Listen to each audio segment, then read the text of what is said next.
What is up, peeps? How are we doing this morning, or this evening, I should say. This morning. Man, I've been having a good day, too. I shouldn't be fucking up my mornings from evenings. I had dinner and everything else already. So it's a Monday evening. A lot of stuff going on. I don't want to steal anyone's thunder, but there's a big live tomorrow. Frosty is having Mark. Actually, we'll start the show out with Frosty. Has anyone talked to him? He's in Vegas. I haven't seen him anywhere or in the Discord. So hopefully he has a good story to tell us, and maybe he's sleeping one off today, but maybe he'll pop in. I don't know. Hopefully you're good though. And but momentum, right? Momentum with Flora. I just jumped in today. I didn't see that I knew that anyone was doing anything Flora related. So 7:30, kind of an in-between slot, but I didn't know if Mark and Frosty were doing anything tonight. I didn't know if anyone else was doing anything. So I thought tonight would be a good spot to jump in, and I got some more information to give you guys. Some of it's a review, but some of you are new to the channel. So there's a lot of things in here that are going to make you scratch your head. Okay. Before I say hi to everybody, I spent a great weekend in Punxsutawney, the weather capital of the world, where the beautiful Miss Brooke is from, with her mom and dad and her daughter. Hung out, beautiful up there. I could get a job driving the Amish around and make between $500 and $1,000 a week. That and my pension, I could live, and I could do YouTube a couple more nights a week. So I always thought I'd be a city guy, but I'm ready to go. I could get away a place like that. It's just no one locks their doors. You can leave your wallet in the car. You know, it's one of them situations still. And I love my town, but my town ain't that.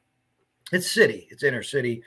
So, but anyways, I had a great time. Groundhog. She grew up about an hour from where they pulled a groundhog out. Phil groundhog, little baby groundhogs. I don't know if there's a name for that or not. If someone knows it, put it in the chat.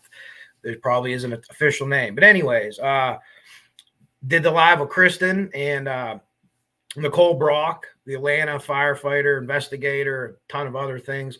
Her link to her YouTube page is at the beginning of the chat. I don't know if Jinx is around or one of the moderators wants to copy that and share it. And of course, the Kari from Wish 8.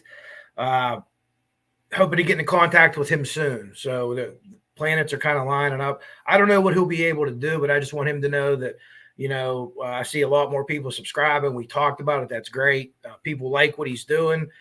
He's curt and he's to the point, and I like that. And that kind of, to me, makes him trustworthy in a way. You know, you don't have to worry about where you stand with the guy, in my opinion, from the little that I've seen. So I'd like to talk to him and help him in any way I can, or he can help us in any way we can, or whatever. But he's getting the job done right now in the public, which we need to do. So let's continue to, you know, the floor rolling downhill. We are a train coming downhill for sure. Real quick before I say hi to everyone, yesterday was the anniversary. Let me make sure I have the year right here. I think it was 7. I think it's 7 years. Dun, dun, dun, dun. Well, no, I take that back. It's 11-year anniversary. 11-year anniversary. A fire started in Yarnell Hill, Arizona. That started on the 28th, and yeah, make sure I have this correct here. The date. Yeah, June 30th was actually, so it was yesterday. The 19, the Granite Mountain Hot Shots.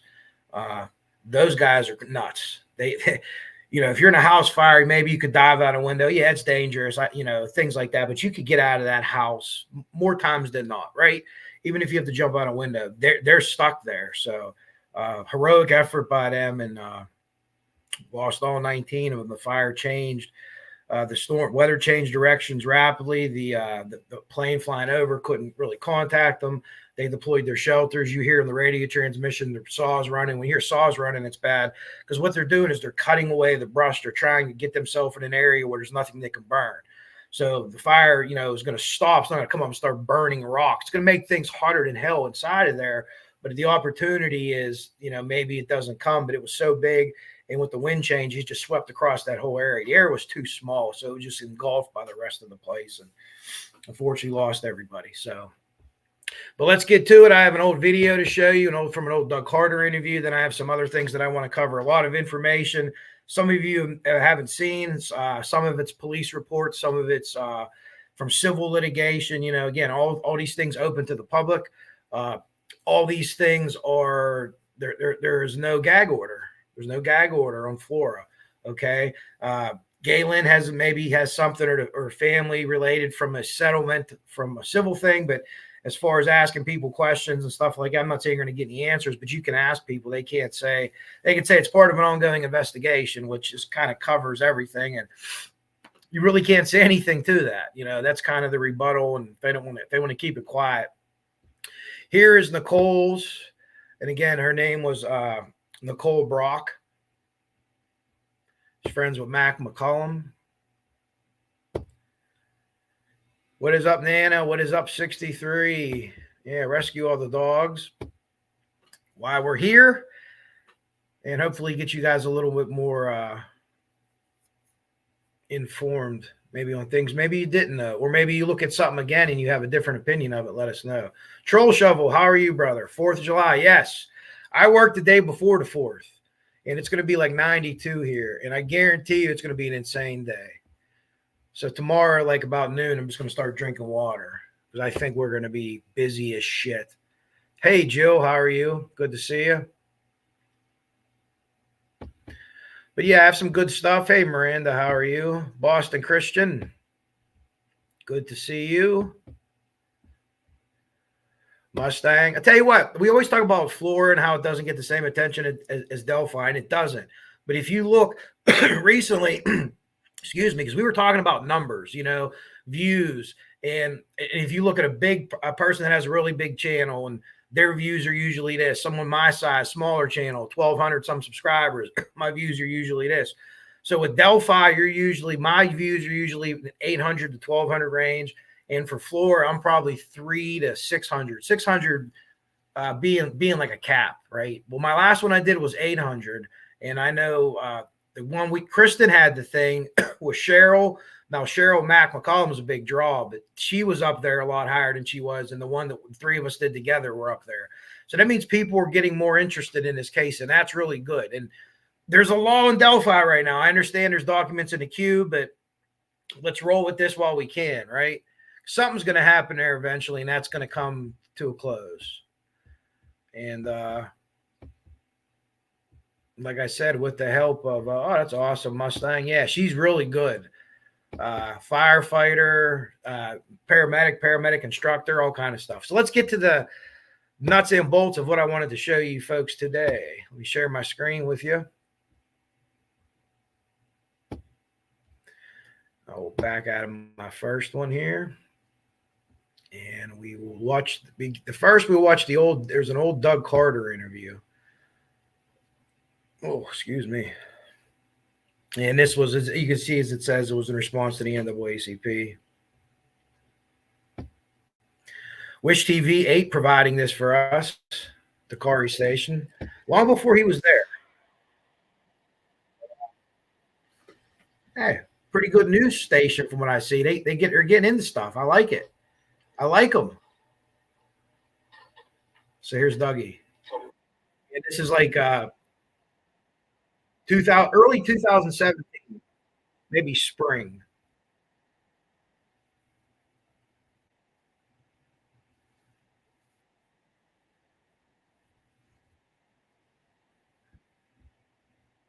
point in my So career. I forgot to share the tab again. He hasn't said anything yet. He's just done some Doug But Carter. I don't think anything's bothered me more than Apologize. what's occurred in First 40 Carroll County, seconds. Indiana, in my entire lifetime. There we go. And even the notion that there would be even a perception of a cover-up in regards to an investigation involving 4 little girls is not only unsubstantiated, but, ladies and gentlemen, it strikes me at the very core of who I am and the agency that I represent. Okay, he pauses, he looks down. He remembered that line. And the last thing he said was the agency I represent. Maybe I'm digging too much into Doug Carter and trying to be a psychologist, and I'm not. But to me, he didn't see anything wrong with the way the state police have handled things since they took over. That's how I glean that. And if you're accusing him of doing a cover-up in the state police, then it bothers him. And I think it clearly does bother him. I think it's a visceral reaction. I think it's real. I don't think this guy would be a good poker player. I think he could take his money because I think heart's on the sleeve. But I think that those things and that pause, to me, creates, again, he's sticking up for the state police. He's not saying anything else. But, again, let's play this interview because he says more. I'd give my life to find out who killed those little girls. And with specific comments made, such as no answers to the family, what happened, no one's been brought to justice. I hope that one day we can tell you what we know. And I hope one day I can look into the eyes of a person that killed 4 little girls and then explain to you what we knew and when. But criticize me all you want to. I'm not going to do it today for a number of reasons that all of you know because you've all been around a long time. I think that someone that they're looking at, they don't have the evidence for whatever reason. It's not what you know, it's what you can prove. There was Jerry Holman interview. So very early on, I think that they had people. His last interview, he said there's no suspects or whatever at the moment. The very last one he did with the Kari, so I'm not sure. But I think they were going in a direction early on, and they thought they had someone, either that or they still do, but they don't have enough to prove it. But now with Galen talking to them and getting everything figured out, maybe there's something that she doesn't think is even a big deal that's going to ping something in their conversation. And that's what I've always, have advocated for her to do that. Reach out. Let's get someone you're comfortable with or whatever. They definitely want to solve this case, unquestionably. They want to solve this case. State police do. Now, if you said maybe there's some local people that are very local to the community, maybe, okay, I could go down that road with you. I can't say for sure, but I think this guy wants to get it done. But again, let's carry on. I've not heard from anybody from the NAACP concerning this case. I've not had an opportunity to talk with them, nor have our investigators or anybody from the ISP. So real quick, the NAACP had a press conference being like, hey, what's going on in Flora? You're looking at going on with Delphi and this and that, and not to take the shine away from Libby and Abby or anything like that, but what's happening here? Why is this going like this and this like that? And there was never an explanation, but apparently these two sides never talked beforehand. That's what Doug Carter is saying, or if the NAACP reached out, he didn't know. Both are likely to have happened, actually. I didn't create the sticky note today. That's the sticky note you hear about. The sticky note is of those 4 little girls. This is the only time you ever see it, I think. To include Abby and Libby, and Connie, and Carrie L, and Kiera, and Kiana. I'm reading some of your comments on my phone. Sticky note's been on my desk for months. Miranda, I think it was just close to a year now. Let's get shit moving. I think it was meant to be mean or demeaning. I have the exact same one at home. It's the last thing I see every single day. I'm going to try to read some comments from the Carroll County residents have endured something that very few of us will ever be able to comprehend or understand. It's the first time, at least in my career, that we've had a storefront. Miranda, yes, a lot of good collaborations. A lot of good ones. You're right. It's housing 2 very critical investigations. Thank you, 63. Probably 2 of the most critical investigations. Well, everyone here is helps just as much as I do. Stay in Delphi, as I told you many months ago, until I'm no longer the superintendent or not breathing, whichever. This is so very complicated, and even the inference that it's about race is so very wrong. It's never mattered to me. It never will. The notion that we will not do everything within our power, within the right and left limits of what we can do legally, morally, and ethically is just simply wrong. I encourage the partnership with the folks who are here in Indianapolis right now, with the NAACP. They have ideas, suggestions, things that we could do that we haven't, things we can do to additionally push this message, push the awareness of what happened in Flora back in November of 2016. Hopefully, after the Flora case, one of the good things that are come out is hopefully this has already been done. When an incident like this happens, and then there's tensions felt, ISP or an NAACP, listen, there's two people that know each other. You reach out, I'll reach out. You call me direct, I'll call you direct. Hey, what's happening here? And you avert anything like this from happening. And you get on the same page and you push out the information. The police says, hey, we would like to have this pushed out. If the NAACP agrees and they're okay with it, then okay, we'll push it out. And if they disagree with it for whatever the reasons, then they got to do what they got to do, and the police got to do what they got to do. But at least everyone's on the same page, swimming in the same direction. You got to be swimming in the same direction. But what I wonder what's most wrong with society, it comes to mind that we just jump out in front of things that we don't understand, and we say things to draw something. And that's what I'm having a really hard time understanding. That's why I thought it was important that I came out to all of you today. Anytime we're talking about this case is a good day.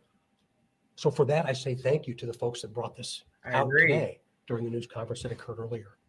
I encourage the dialogue. I encourage their opinions. I encourage them perpetuating a model of awareness, because now what he's saying in Flora is a little different than don't compare pictures to pictures and side to side images and the theories and all these things in these chats, they're hurting and stuff like that. He is encouraging all this with Flora. Now, this is early on. Again, it's 2017, maybe before the main shitstorm in Delphi hit with all the craziness that's happened. But he's telling you. I mean, it's an old one. Like I said, I'm pretty sure it's the spring. I see long sleeves on him still. It says probably before April 15th or May 15th, depending on when his department does it. NAACP takes him to school here in a previous presser. You could look for that. Like I said, they're not being demeaning. They're just basically it's like, what the fuck? Just tell us what's going on. So hopefully at least open dialogue, right? Even if it's a little rough. Open dialogue. It's okay. To those 4 little girls. I cannot allow this issue to smolder for a number of reasons, and I think all of you understand why. I cannot allow a false narrative to be perpetuated into the culture of who we are as a people. I can't allow that to happen. Are we perfect? No, we're not perfect. And we've had some bad days. But I committed to you a long time ago that when we have those days, I'll step up and step out and take responsibility for them. And I know that I'll have to do it one day again. But I'm not today. I'm not today. The people that have been involved in this case from the very beginning, it's changed them, it's altered them, it's probably even hurt them. So this is very personal to me, and it will always be personal to me. And for this to happen, again, in such a rural community in Indiana, tells a lot about who we are. And I think that's why it's so personal. But I'm going to close by saying to you, it's the last thing I think of at the end of the day, along with the agency that I represent and people out there doing incredibly dangerous work, that I hope I get through the night without that call.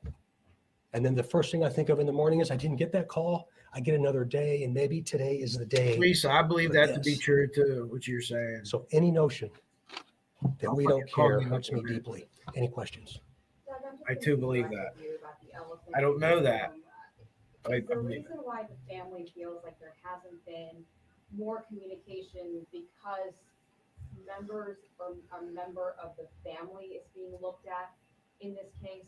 We just got information within the last 24 hours that at least one person in the family, their workplace was visited by an investigator. What's going on? Would you expect that to happen? Okay, we talked about this before. We talked in my very office, we talked about this. And everybody's a suspect until they're not. Hey, Chris, you expect us to do that? Talking about you earlier. Good. So it's not an elephant in the room at all. I'm not going to tell you what we know about what we know, or about what we know about who. But I will tell you that we will do everything within our power to talk to anybody that we can. They might be friends, neighbors, family members, or coworkers of family members, but I think that's what you would expect. What they're talking about there is when they went and visited Galen at her job in California. They just showed up at her job, didn't call, didn't set anything up. You do that to someone that you think's a suspect, in my opinion. I don't think anyone's going to do that to someone that they think's a grieving mom. And again, it goes back to the stupid weed thing. And whether it was a joint or a one hitter that was found in the room and this and that, and in her bedroom, nowhere near the fire. And I thought that early on, and no one ever told me this, but just what I felt about it, what I gleaned from the way people talked was, oh, there's some kind of someone selling weed, maybe Snoop Dean, Jennifer Barnes' husband, possibly, or who knows. And, someone's coming to get a nickel bag or something. And then they got ripped off for some weed. So they burned a house down with 7 people in it. In 2017, weed wasn't as readily available. It's still illegal in Indiana, I understand. But no one's going to burn anyone's house down for getting burnt on a weed deal. I mean, how much money are you losing? You're not talking about kilos of cocaine or bricks of heroin here. You're talking about maybe a small bag of weed. And I'm going to go out. I said this before, related to Delphi. Betsy Blair was smoking a joint and they blew her off. And in the end of the day, she's going to be the key witness in the Delphi case. My opinion, my prediction. If I'm wrong, I'll come back and eat crow. But anyways, more Doug Carter. What else? This isn't just the. That's great to hear, Kristen. We've heard this from. I've been up in Flora. I've talked to community members who've also had concerns that the speed of the initial investigation was hampered by possibly some bias or prejudice. But you're saying that is not the case? We weren't there. We've talked about what happened early on in the Flora case. It wasn't our best day. We talked about that. Again, I'll jump on the sword. So Doug Carter gets pissed and knocks that microphone down on purpose. I'm sure some people will watch this and say that. But yeah, it's not their best day. In that point, he was talking about, he was jumping on the sword for Carroll County there a little bit and for Florida, the town itself. But he doesn't really do that often. I think if I asked any one of you if you had a redo or do over, he said we weren't say there. yes. Yeah. He wants a redo. We have to deal with what we have today, but I certainly acknowledge sometimes frustration, particularly today, has to do with the lack of information because we get information so readily, almost anywhere we want it about almost anything. But like I told you earlier, I'm not going to tell you what we know. That creates criticism sometimes. And I really ask that rather than that criticism go to the guys and the gals that are doing this and have lived every single minute of their life since this happened, be mad at me. Don't be mad at the people that are trying to do the job. While you are working leads, is there going to be any sort of communication with any of the family moving forward? I think that has been the number one criticism from them, is that we understand you've got leads that you can't talk about perhaps, but can you at least give us a phone call, let us know, you're working on this is important to you. We've talked about you calling, the mother of the victims before, and as far as I know from her, that hasn't happened. Is there going to be some level of communication moving forward? It would be my hope that there is. I got out in front of myself a bit there. Again, I got out in front of myself a bit there, and it was recommended to me that I not reach out to the family. It's difficult for me to not do. Why was that recommended? It was just recommended that I did not talk to the family because it wasn't a part of the day-to-day operation of the investigation. So it was recommended to him that he shouldn't talk to the family. Now, I don't know where that recommendation comes from. Ultimately, it's his decision. So maybe the detective said, hey, it's better if you stay out of it, or that's possible. It doesn't mean he has to listen, but it would make me think that somebody maybe higher up or someone that he respects greatly says, hey, again, would make me think that maybe we have to rule her out first. They got to the point where they ruled her out, obviously now where they are, and that made sense to me. I understood that. I don't know, the day-to-day operations thing's kind of BS. I don't believe that. There's a reason. Evidence and circumstances been compromised to the point that it's hurting the investigation, or is the physical evidence, the conclusions of forensic investigators still valid? Yeah, I don't believe it's hurt it, David. I think that it's delayed it. So we've got a bit of a delay here, but we have tremendous federal partners, and we'll continue to utilize those resources and those assets of both our local, state, and federal partners. And that's what you should expect. And that's what we're doing. What the timeline is, I can't say, nor would I if I knew. Does it disappoint you that we're Acknowledges the evidence early on was punted. I mean, really haven't heard of any sort of leads or anything that would make us assume that we're at one step closer. Are we one step closer to finding a killer? You know, death, dying, destruction, hurt, pain, and sorrow happens every day in our state, and I see it almost every single day. I can't just go on from this one to the next one. So I'm as frustrated as anybody is. I hope that one day that I can look into the eyes of at least 2 killers from a very small community in Indiana. So of course I'm frustrated. Of course I'm frustrated, but I'm not mad. I'm incredibly blessed to be able to represent so many incredible people, and to see and shake hands with so many incredible citizens that support what we do. I am not going to pay attention to the very few number of people that don't and that choose to criticize what we're trying to do and why, because I can't make them happy. I just simply can't. But my commitment is that we will not rest. We will not rest until this is done. That was basically it, folks.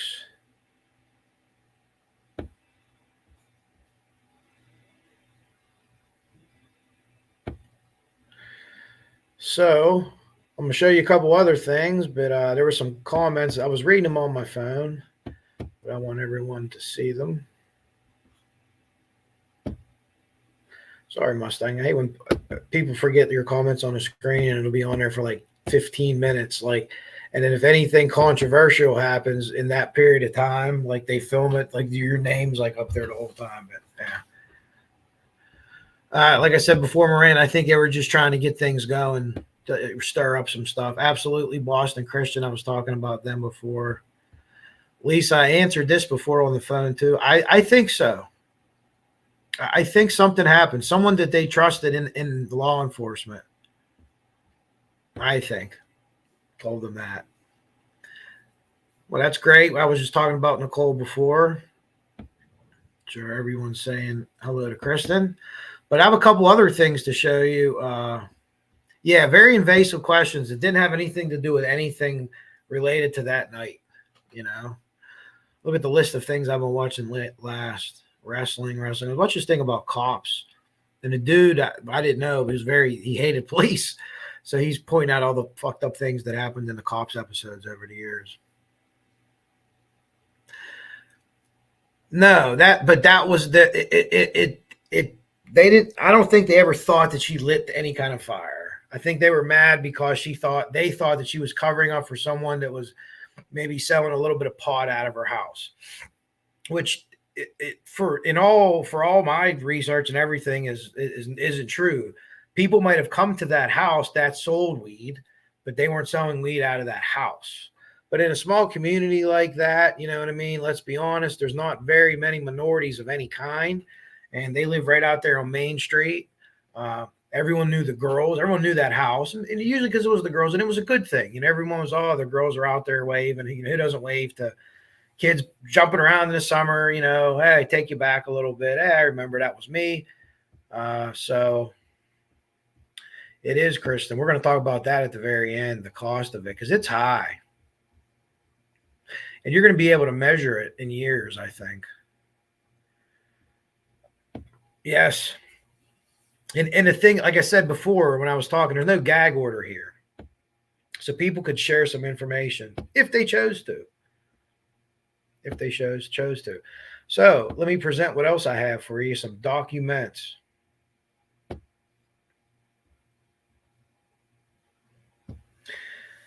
Have some pretty good stuff tonight. I will, let me see, I have my list here. So I actually wrote them down so I don't just pop open one and say, oh, what is this one? What is this one?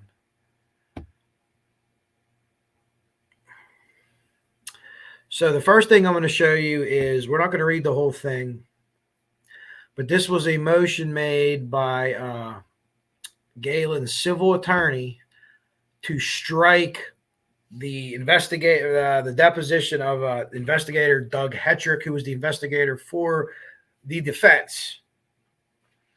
And there's just a couple of things here, and I think it's interesting for sure. So let's get into it. Again, this is 55 pages. We are not going to do that. I mean, there's shows that do that, and they're good at it, some of them, but I'm not going to do that. But what I'm going to show you here is, if I could get this thing to work a little better, they list the factual background. They'll talk early about the fires and things that happened that night. Then we're going to show you each and every time they went back and did an investigation on the house. How many times do you think they went and did investigations on the house? Anyone want to take a guess in chat? I could see chat at the bottom. And again, this is from the night of the fire to, I don't even know if we get up to 2019 or 2020.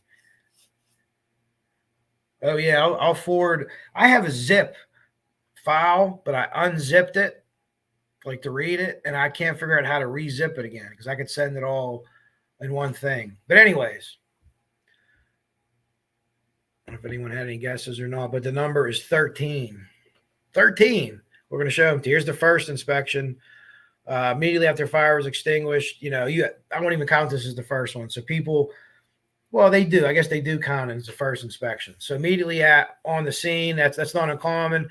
When we get a fire, usually of any kind of house fire, you call the fire marshal. Even if someone in the house tells you, hey, I did this accidentally and it started, they might just be telling you that. So you get that investigation rolling. They come out that night.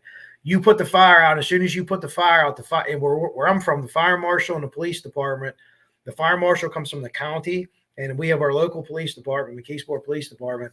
They now are in charge of the house. They're in charge of the security of the house. We'll still be there, and we'll help. We'll shovel some stuff sometimes for the fire marshal, or move stuff around, or he'll see hot spots. Hey, bring a hose up here. There's still something smoldering, things like that. So we work hand in hand with them a lot. And that's the initial investigation, initial inspection. That's where I would tell you, we would get interviewed.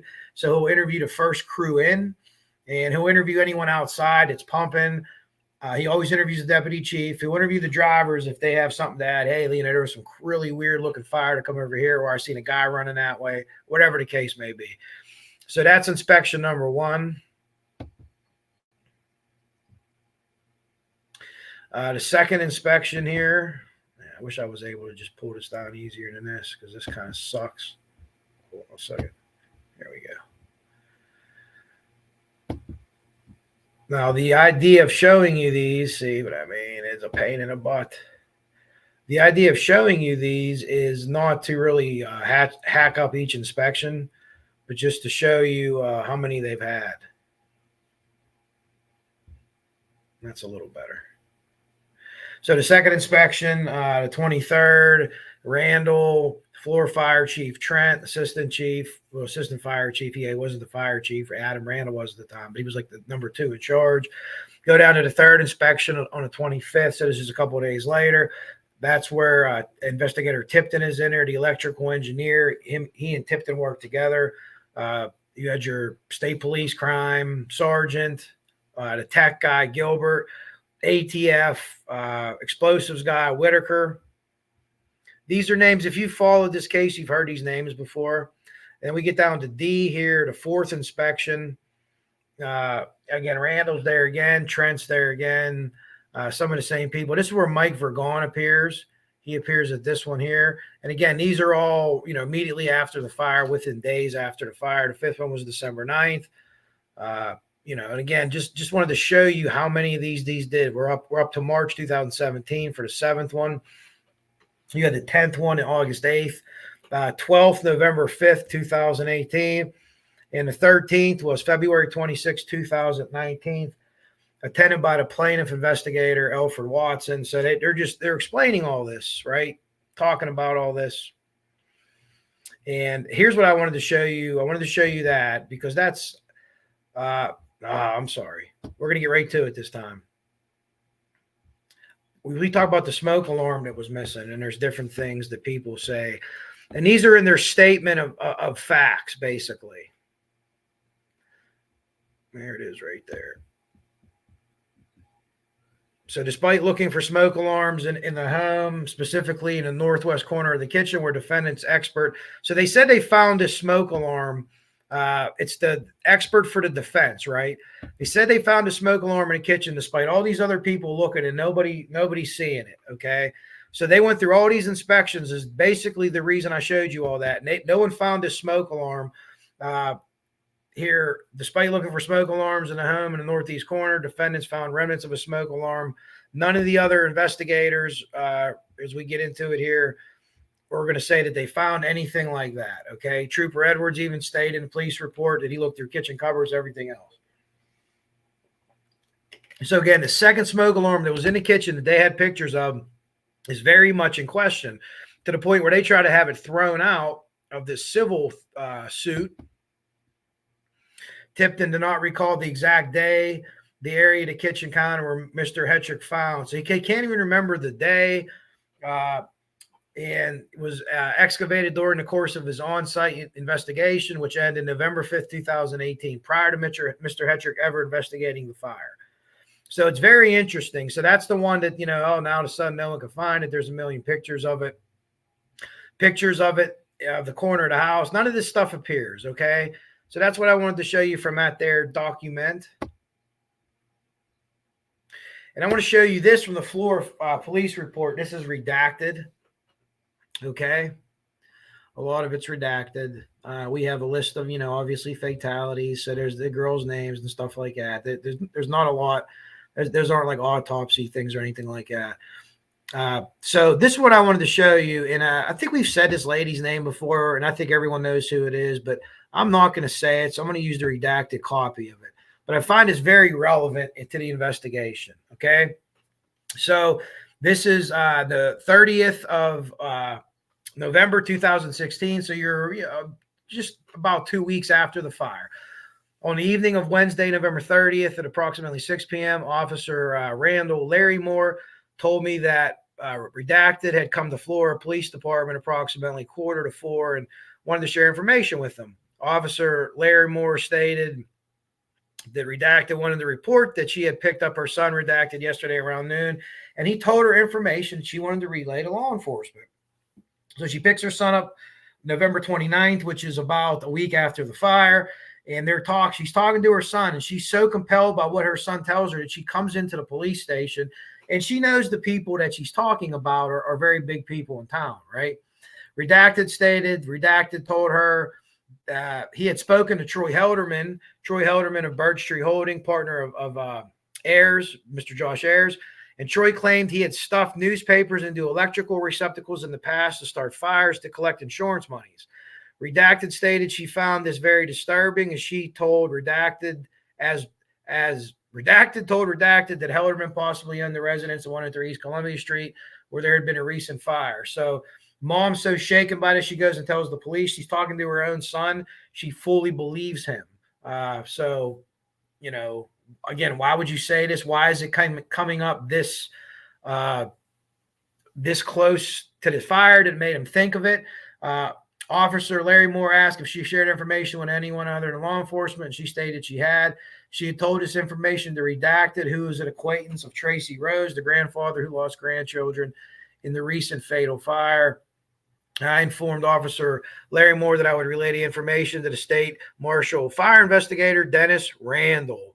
It should be noted the investigation, Randall was tasked with cause and origin investigation for the fire located at 103 East Columbia Street in Flora. So Dennis Randall gets this information. Clearly, whatever's going to come out of this, clearly he, Ayers, and Helderman are swimming in the same direction.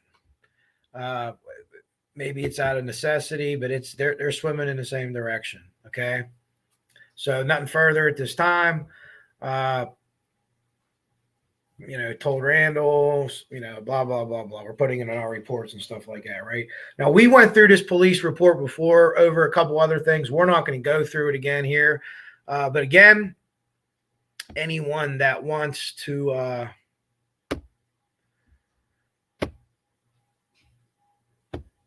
have that report, and it's all public information. I have redacted and unredacted.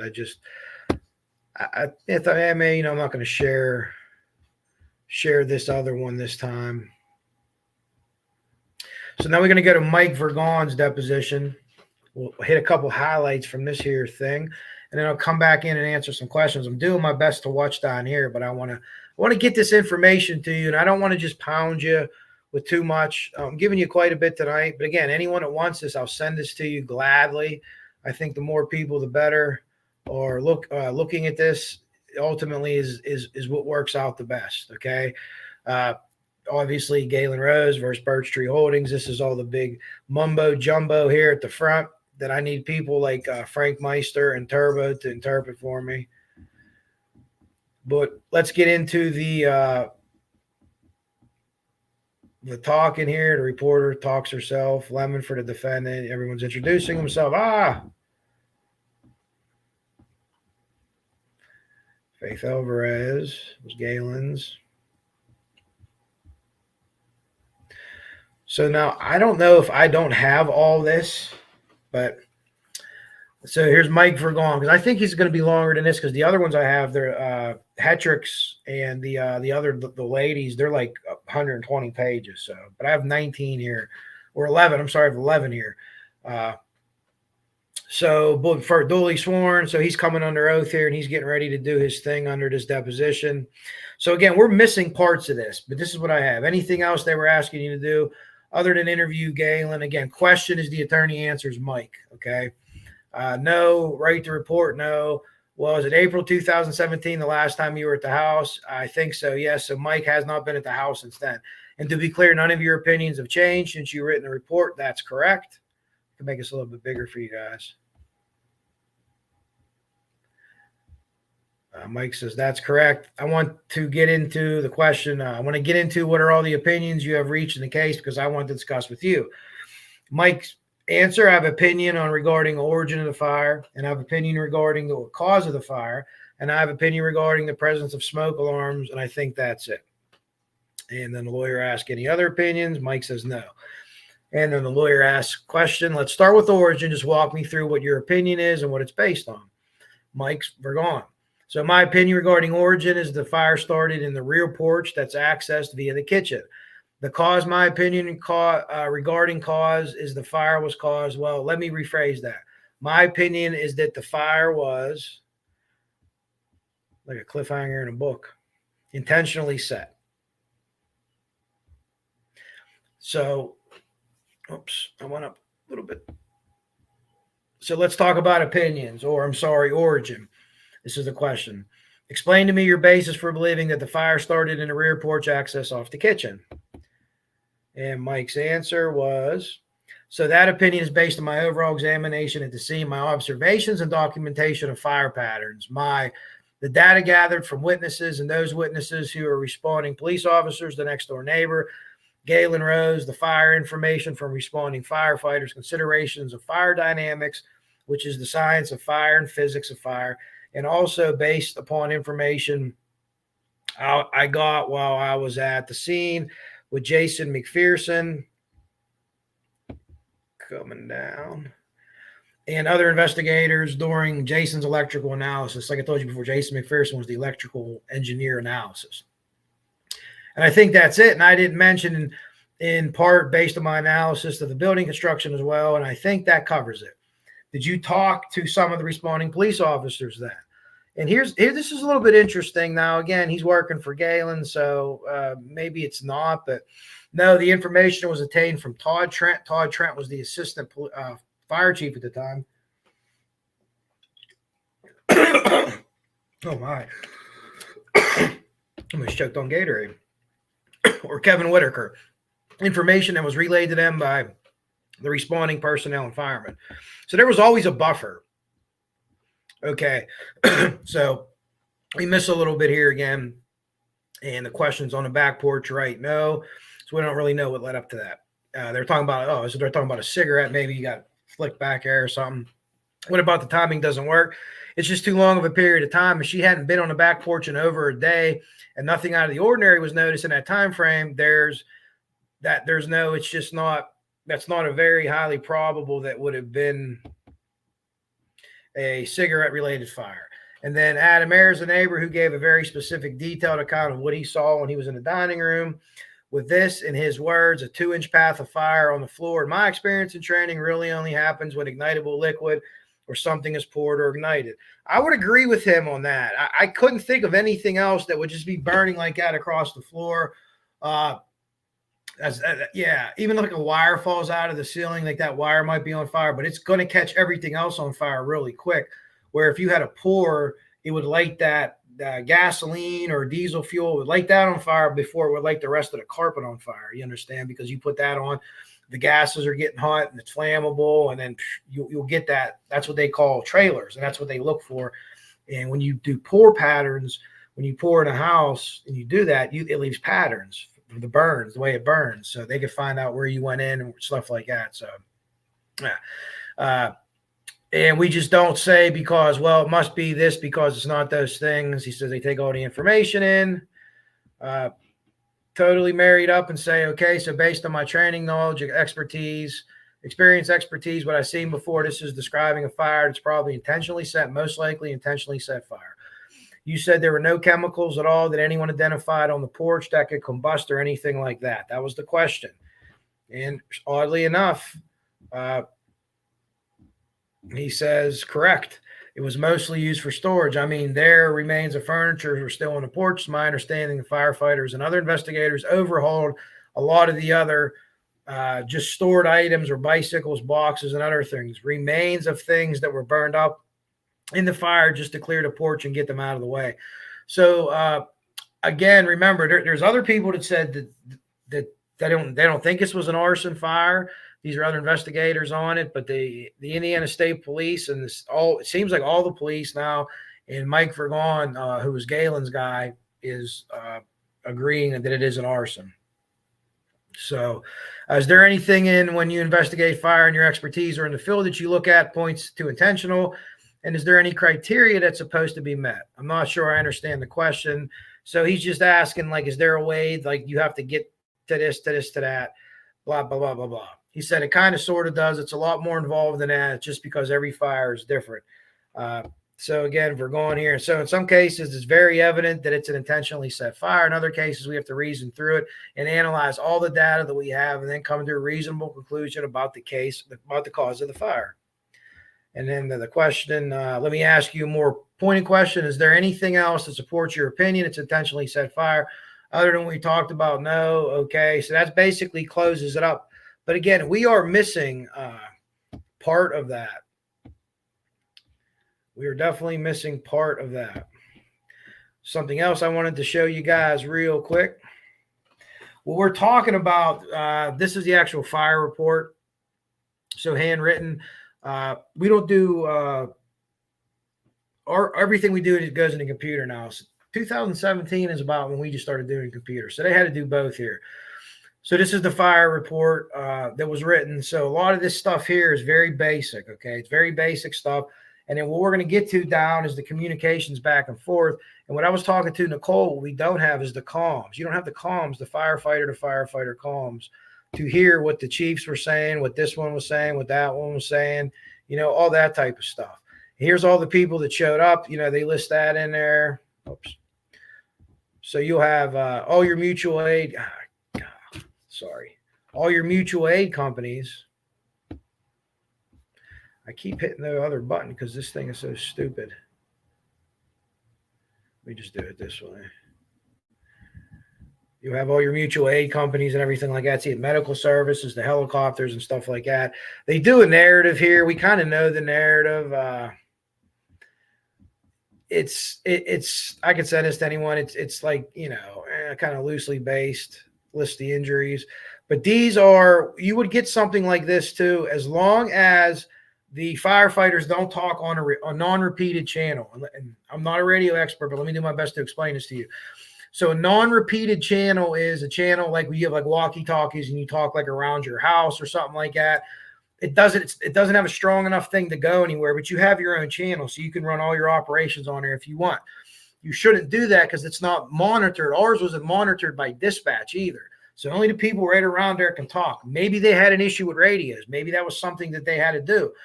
So in that case, you might not have firefighter to firefighter comms, but if you would at least have them messaging dispatch things. They'd at least be, the chief would at least be going from the talk about to the dispatch channel. But this just list everything as you go through here. So if you guys ever see these CAD sheets, you have your time here. It's all military time. So it's 3:41 in the morning.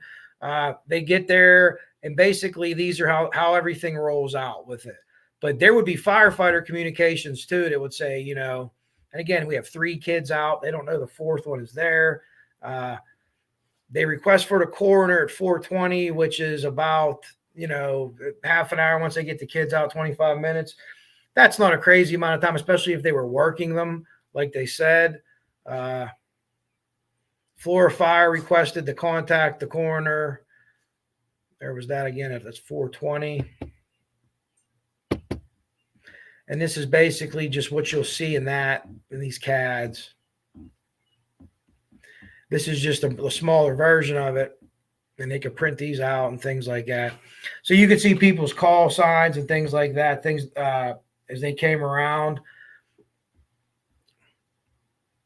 Obviously, that's Dissinger. Medic 1, whoever that is, was the person I think that pronounced them. I think they were the #1 person in the county. I have a list of all the people and their call signs and who they are. But again, without being able to have the firefighter comms, it's kind of fruitless to go through that stuff, though. It right now it is, because you really need to know what's going on, what the chiefs are telling them, and that type of stuff. This is Dakari, folks. I didn't take a picture in the close page that I should have. He had 21 subscribers. I think he's like at 45 now. So go subscribe to him. He's the guy that's doing a great job with Wish 8. This is the last thing I'll read to you because I'm done reading for tonight. I'm sure you have much better things to do than listen to me read. So this is the law that they cite, that they said that the Birch Tree Holdings broke. They listed there's a bunch of crazy, you know, how they write numbers out in laws and stuff like that. But you do have the thing right here, and it'll show you, I guess, the code. No functioning detectors. Landlord and tenant may not waive a rental agreement, blah, blah, blah. So basically, this is where they're saying, hey, this is where you messed up at. This is the issues we have with your this is the code that they're citing. And they only have 1 per house, which is crazy. I'm sure that's changed since 2017 or whenever this law was probably enacted way before that, and they changed it after that. So that is that too. So that's all my things I wanted to show you tonight. Let us get to see the comments to see what everyone has to say over here. There we go. Oh, 63 clocks. Thank you. Once it's determined that the fire is arson and there are deaths, murders, who is responsible? Well, this fire has been determined arson, as far as we know. They're saying it publicly, unless it's some kind of crazy game. But I think they're gonna rule it an arson. I mean, it is ruled an arson. That's not a game. So this is murder in some way, shape, or form. Not first degree murder. Could be manslaughter. Could be this. Could be that. Really, once the fire is out, the fire department itself relinquishes the house, because when your house catches on fire, you don't own it while it's on fire. The fire department takes over the house, because your house catching on fire could burn other houses down. It's a danger to the community. So you lose control. So if you try to run in your own house that's on fire, you're going to get arrested, and you're going to say, well, that's my house. No, it isn't. Technically, once we put the fire out, then the police take over, the arson investigators. They're all considered law enforcement. So they take over. In one of the interviews with one of the suspects that they had early on, the assistant fire chief was in the interview. And I've never seen or heard of anything like that before. It was an investigative interview. I've shown it, the interview on here before. But I don't know. Yes, Kristen, I will get all that. I will get all this out. And again, you know, people, they talk about, you know, maybe someone big picking this up, which is what we need, you know, for sure.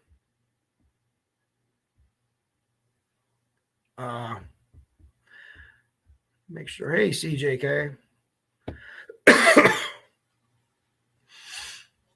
Logansport Cult. I haven't heard of that. That's a new one. But I'll say this. I'm not an Odinist subscriber to that theory, but wouldn't rule anything out in Indiana. No offense.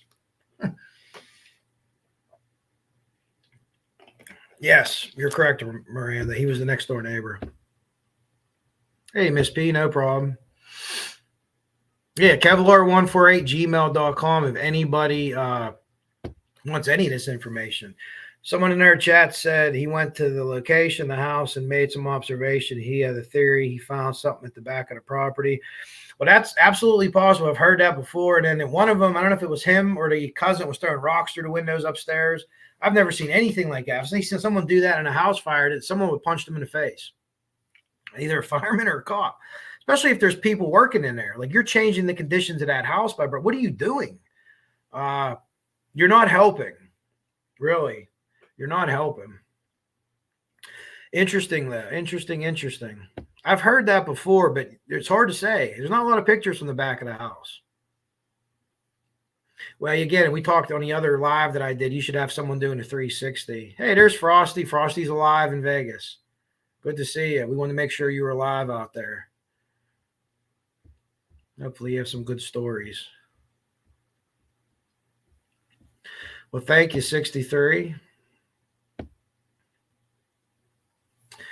That was one of the things that there was and that was, I think that was it last year or the year before that had happened? It was I don't think pretty sure it wasn't this year. It was last year, or was it the year before? If you remember, Lisa. And again, we didn't hear any details on what anything was, what payments or anything. Thanks, CJK. I had a great time with her. I have her information, and like I said, I was away for the weekend there, so she's definitely into the case. The more people, anytime you show this to somebody and they're like, nah, there's no way that really happened. Yeah, but so let's get to what I named the live, right? The cost of silence. So we show you all that stuff. We want to just keep you informed as possible. I've had this stuff for a long time. I've looked at it. I've came to my conclusions from it, but they haven't solved the case. I've tipped a couple things in, and I've never got anything back. So I don't know if they laughed at it, used it or not, but whatever. It was more important to send to them than to come to YouTube and say, hey, look, what I think I got or whatever. So who knows? But the cost. So the cost of the people that person that lit it, people that helped after, people that knew, people that covered it up, people that cheated things. The cost of that is going to be not just for you, but it's for your family, and it's for a lifetime, right? It is for a lifetime. When they're, your grandkids' kids, someone in town, they're going to be walking down or at the grocery store and say, oh yeah, remember his great grandpa burned them girls. In a town like that, that's never going to leave. Your name's done. And if it comes out the way that it might come out, even if you had the littlest part to do with it or the littlest part to cover up, it doesn't matter. You're all going to be considered that. You're all going to be considered that, and your family's going to have to live with that forever, for as long as that town's there. You burnt 4 children. You murdered 4 children. And that's just going to be like that forever. People are going to walk past your tombstone and who knows what to you or what to it. And does your family deserve that? So regardless, if it's one person, a couple people that helped cover up, people that knew, people that kept their mouths shut, despite their inner feelings and despite wanting to talk and knowing the right thing is to talk, you're all lumped in on it, right? All you. And this has steam. There's a lot going on behind the scenes, and hopefully all of it happens. But there's like a lot of possibilities that are going down now, and I'm super excited. I'm re-energized about this case. I really am. I was down. I was kind of floored on it a little bit. I kept covering it, but now I'm really re-energized by it. So you just got to trust me. I hope all the things happen at once, because it'll be just like boom on the nation. Chances are it's not going to be that way, but if one of the people pick it up and we get it going, because there's so many things you could talk about. The bodies being moved, the X's and O's of the attack. And again, without the comms, you look and you just hope that there's a reason that they did what they did, right? I don't know. But the cost for these people, they're all going to have the same cost. I mean, you're probably going to get charged as the same as the guy that threw whatever he threw in the back window or through that back door, right into that mudroom, rolled it across the floor, whatever it was, whatever happened to cause that, because the way Indiana's law is charged, right? But even if you are the guy that threw the thing in, you did the most wrong. If you were to go in first, you could put it on your brethren and do the least amount of jail time. If you think of it that way, that's pretty fucking crazy. But that's the law. And you got to have the case solved, right? So maybe you only get 20 when they get life. And maybe the story in 30 years and 50 or 100 years in that little town where your family's probably going to stay. And that's really cool that families stay there. Yeah, remember their grandpap? Oh, my goodness gracious. Oh, your family will try to open a store. Oh, don't go there. His grandfather killed kids or whatever. That's how it's going to be portrayed forever. One person gets a deal. One person gets a deal, no matter what their extent to the crime was, what their guilt was involved in the crime. One person gets a deal. That person will be scorned a little bit, but when they look back, they'll be like, well, I tell you what, he was a son of a bitch, but at least he came forward and said it, so we'll just hate him. We won't hate his family. We won't hate them for generations because of this. So if this gets in front of the right eyes or eyes that know somebody, you could get in front of this and steer this narrative a little bit your way. But at the end of the day, you give the information where it needs to go. But I'm telling you, I've said it before, and I was kind of just hoping to manifest it or whatever from the universe. You know how that goes. Maybe you don't. I don't know. I hope you do. But now it's really going down. And there's other people saying, oh, God, it's falling right, man. Like, this is crazy. 3 or 4 people last week told me that. This is crazy. Hey, man, look at how this is happening. This lady here, over here, this guy's talking, getting phone calls here. It's fantastic. It's absolutely fantastic. Galen's jumping in and out of YouTube chats and stuff like that. It's been absolutely great. So we are a train rolling downhill right now. And that is you, me, everyone that wants justice for Galen, for her girls. We're all in that train together. So I don't view this like other cases where you're necessarily on a side. The facts are the facts. No one's looking at the family. No one's doing any of that. Now, you might have different suspects or different thing. You think this happened. You might even think Delphi and Flora are tied together. But at least everybody's swimming in the same direction, right? Everybody's swimming in the same direction here, in my opinion. If there's people, the charlatans show up and want to do whatever they want to do to the case, that's fine too, because in a way, at least it's getting heard. And maybe you could filter through some of the BS and get the word out there. But I would never tell anyone not to do a Florida show or ask anyone not to do one. As long as the family doesn't ask you not to cover the case, then you do what you want to do. But get the word out, though. Give people the details. You can pontificate off, but these are the details. This is what we know happened. And then go from there, because it's going to draw people in, and they're going to get someone else to see it. And eventually the right set of eyes are going to find this, or the right set of ears, or somebody that knows something is going to be, oh, my God. And it's going to get done. And I do believe the police are working it. And I do believe Doug Carter cares. And I do believe that initially that investigation was really, really bad. It was really, really bad. The lead investigator of the arson and the chief of the fire department resigned, and their father and son, I don't know. There should have been an investigation into that itself. So I don't know, whatever deals they struck, whatever they did. But I am going to, that's a good one, Galen's train. I like it. We're train coming downhill now. I mean, we've this thing's gone. I've only been on this train for a couple of years. I've only been on this train since personally midway through 2021, roughly probably around this time in 2021. So only about 3 years. Publicly for around 2, as far as commenting on YouTube and having a channel. But that's a great one. So I hope I taught you a little bit tonight about the case, or made you think about something, or maybe I reinforced something that you already thought, or anything. Maybe you share these documents, ask them for me. They're not mine. I just happen to have a bunch. Kristen, I'll send you, and I'll send Nicole everything I have. Certainly, for sure. You guys know that. Anyone else that wants to help in any way, shape, or form, and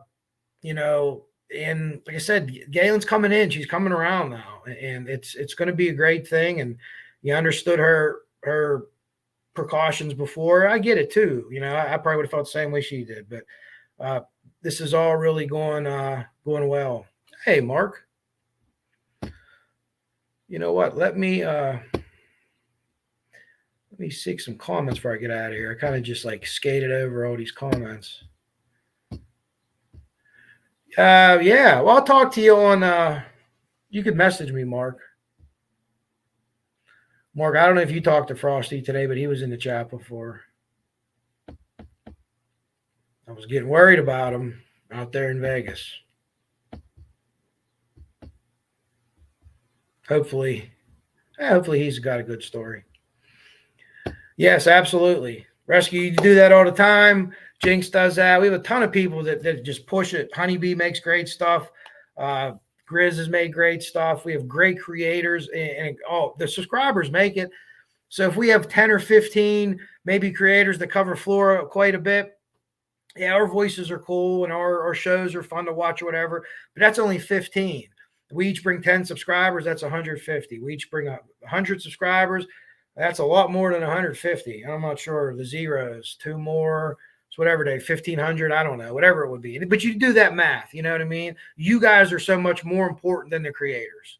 I'd come here and talk to nobody. I shouldn't tell you that, but I enjoy it.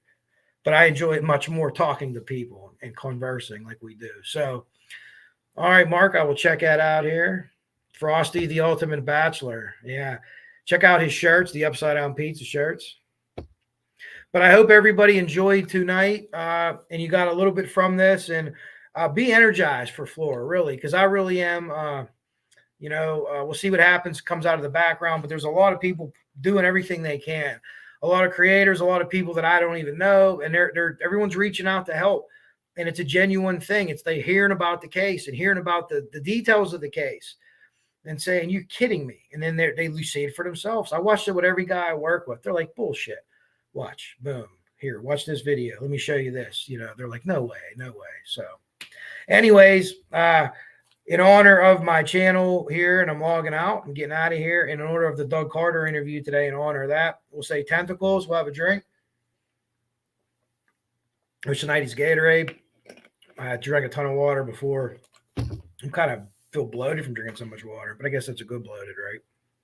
Anyways, thank you all so much. A great chat tonight. Thanks for the support. Like, share, subscribe. Anyone covering Flora, ask your favorite creators that cover Flora. If they need information, you can send it to them. Send it for me. I'll give it to whoever you want to. Check out on my community page. I put stuff up there all the time, too.